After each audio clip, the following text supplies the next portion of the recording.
Hey guys, Dalek44 here. I need no introduction, but I got one anyway.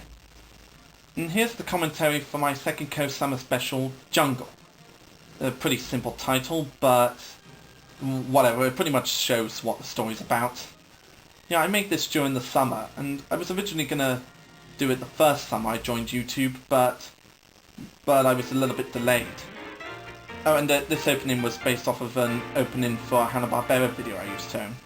I think it was Hanna-Barbera Personal Favourites videos. I remembered watching that and enjoying the music, and I ended up finding it on YouTube and decided to use it. Yeah, and this part was Slivine not having a clue what was going on and Cyber not knowing anything about it because Sek never informed them. I should probably talk about those branch thingies on the board there. Yeah, I just stuck them on with blue tack. I wanted to give a sort of a jungle effect, and yes, the blue tack's pretty noticeable. One of the famous goofs I'm quite famous for, I think. Yeah, it's one of those famous goofs. Yeah. And this was the voice introduction of Pingy, voiced by Emily Fan619. Yeah, I was lucky to get her voice for this non-Thomas related character. I love this bit when Sek saying that Cyber's always playing Mr. Nice Guy and then just runs off to join him anyway. And I should probably talk about the music for the introduction of this. Yeah, I just used the theme music from the Tintin movie Mystery of Shark Lake, because I remembered watching that as a kid and loving it, and I even got the DVD of it, including Prisoners of the Sun. And I just decided that that music sounded right for this particular special. So I just ended up using that, and the rest, as you say, is history. As they say, yeah. And, yeah, with the crocodile, I just wanted to give him a stupid laugh, and I remembered hearing one from one of Captain Punjab's and Thomas the Batchman Engine series, and just decided to use that. And as you'll hear, I used another one for the crocodile. I just thought it'd be funny to have the crocodile have a really stupid laugh, because you wouldn't really see a crocodile laughing like that in real life, would you now? Yeah. And this joke is actually true, because I took the name Pingy from Pingu's girlfriend in Pingu, Big Shock.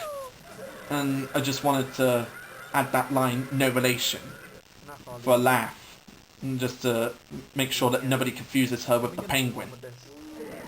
And yeah, at first Sek doesn't really give much of a damn about her, because he's too occupied with trying to make money and becoming a millionaire.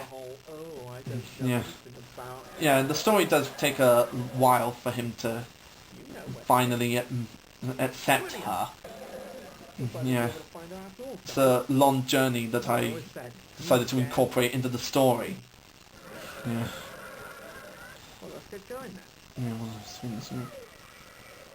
And with the introduction of Dick Dastardly, he was always one of my favourite villains of all time. As you may recall, I used to watch Wacky Races and Dastardly and Muttley and their flying machines, and just loving Dick Dastardly's antics. And I remember the last time I saw him as a kid was in the simulator ride at Universal Studios in Florida, the Fantastic World of Hanna-Barbera, when we had to chase him around to save Elroy Jetson. And I just decided that he was the perfect villain for Sek to encounter. And I sort of tried to get his voice in. I think I might have done a good job, but I'm not sure. I'll let you decide, yeah. Yeah, this bit with the train getting crushed by the tree, it was just me basically taking some parts off the train and just removing the train and just putting the broken parts underneath the tree. Yeah. And Muttley was voiced by Nemesis Hero 123. Thank you very much, mate. Yeah, I don't think I could snigger as much as he can, so yeah, I just decided to ask him, and thankfully he contributed his voice. Thank you very much, mate. Yeah. And this scene with the whatever minutes later joke was just a bit of a laugh. just put that in for a bit of a laugh. And the music I used from it was from Hilltop Hospital. I can't really remember what episode it was, but I know it was from the show. And this joke was obviously based off of Family Guy, like dating a woman with a bad laugh. I just used a character from the Lego Island minifigures franchise. I just used her out of random. I was running out of ideas for women. Yeah. Yeah, just ran out of ideas.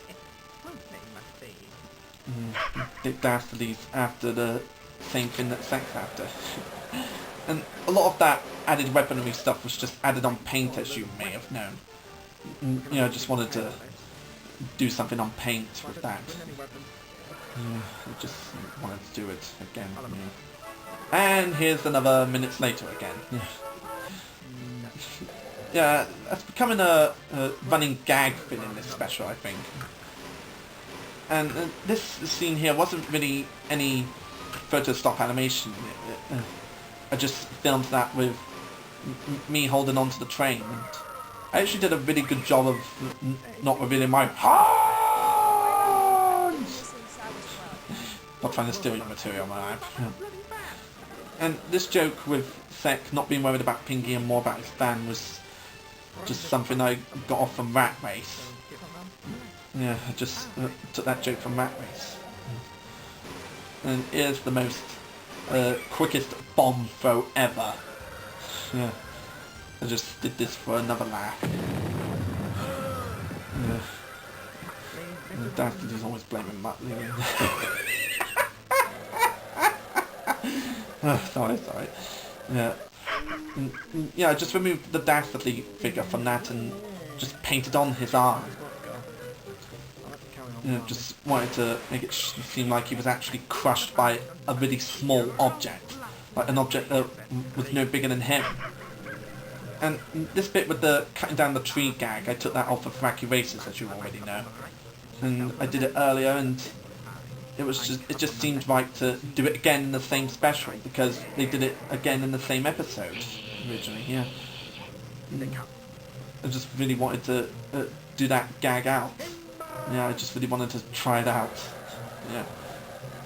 And this was basically a technique that Sparkshot, aka Knuckles, did with one of his episodes. Just doing two shots and then moving the figures in different places. And that explosion was just something I did on paint, obviously. And this little rant that Sek does about his van being blown up and it costing loads of money I based that off of one of the Lego Batman videos that a famous YouTuber does. Yeah, I just based it off a scene when his Batmobile blows up and he just rants about how much it costs, and besides he's a billionaire and he could pay for it, and how much he hates having to pay for it because he wants to buy like stuff that he wants. Yeah.